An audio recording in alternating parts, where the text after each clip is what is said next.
నీ గురించి ప్రపంచం సాక్ష్యం ఇవ్వాలని బైబిల్ చెప్తుంటే వీళ్ళు మైకిల్ తీసుకుని సాక్ష్యాల పేరుతో పులివెందుల్లోనే పాప కావాలన్నాడంట. జగన్ అంటే ఇష్టం కాబట్టి, అందుకనంటే దేవుడు పులివెందుల్లోనే సంబంధం చూశాడంట. ఇదో సాక్ష్యం. జగన్ ఇప్పుడు పులివెందుల్లో ఉండట్లేదురా బిడ్డ, తాడేపల్లికి వచ్చేసేప్పుడు తాడేపల్లి ఇంకో సంబంధం చూడమంటావా? బెంగళూరులో ఉంటాడు, ఎక్కువ బెంగళూరులో మరో సంబంధం చూడమంటావా? జగన్ ఎక్కడ ఉంటే అక్కడ పిల్లని చేసుకుని జగన్ ఏమన్నా జగన్ నువ్వు తెలుసా? అసలు నువ్వు ఎవడో తెలుసా? ఇదో సాక్ష్యమా? ఇవన్నీ ట్రోల్ చేస్తున్నారు మీడియాలో. కాబట్టి సంఘాల మీద బలంగా చెప్పాల్సినటువంటి విషయం ఏమిటంటే, సాక్ష్యం అంటే నీలో నుండి వచ్చే సువాసన చూసి ఇతరులు దేవుణ్ణి మహిమపరచడం. సెంటు కొనుక్కోవడానికి వెళ్ళాం, డబ్బా చెప్పుకుంటది, నేను చాలా బాగుంటాను, నేను చాలా సువాసన ఇస్తాను, నన్ను కొనుక్కో అంటదా? మనం ఏం చేస్తాం? ఆ బాటిల్ తీసుకొని స్ప్రే చేసుకొని ఆ సెంటు కొంటాం, 10 మందికి చెప్తాం. మళ్ళీ 10 మందికి నువ్వు చెప్పక్కర్లా, నువ్వు పూసుకు తిరుగుతుంటే పక్కనోడు అడుగుతాడు, బా ఏం బాగుందండి, చాలా అద్భుతంగా ఉంది, ఎక్కడ కొన్నారు అంటాడు. అప్పుడు చెప్తావు దాని కంపెనీ ఏంటో, పేరేంటో, రేట్ ఎంతో, ఎక్కడ కొన్నావో అన్ని చెప్తావు. అప్పుడు వాడు కొనుక్కుంటాడు. అలాగా నీలో నుండి వచ్చే ఆ సువాసన ఇతరులకు సాక్ష్యం కావాలి. కానీ మైకు చేత్తో పట్టుకుని క్రైస్తవ్యాన్ని ఇప్పటికే సర్వనాశనం చేసేసారు. ఇంకా సర్వనాశనం చేసేద్దాం అనుకుంటున్నారేమో, నాకు అర్థం కావట్లేదు. ఒక ఆవిడేమో ప్రార్థన చేసిందంటే ఎలకలన్నీ చచ్చిపోవాలని.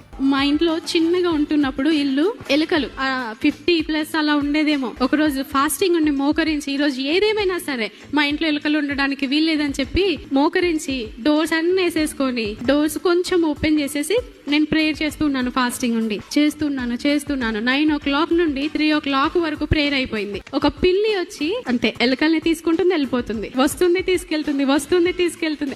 ఓరి నాయనో అనిపిస్తుంది. పక్కింటి వాళ్ళు టీవీ పెడుతుంటే ఆపమందంట, ఆపలేదంట. అందుకని ప్రార్థన గట్టిగా చేసిందంట, ఆ టీవీ పేలిపోయిందంట. ఆ టీవీ వెళ్ళిపోతే ఇంకో టీవీ కొనుక్కోరేటి? ఈవిడ ప్రార్థనకి టీవీ వేల్చేస్తాడు దేవుడు.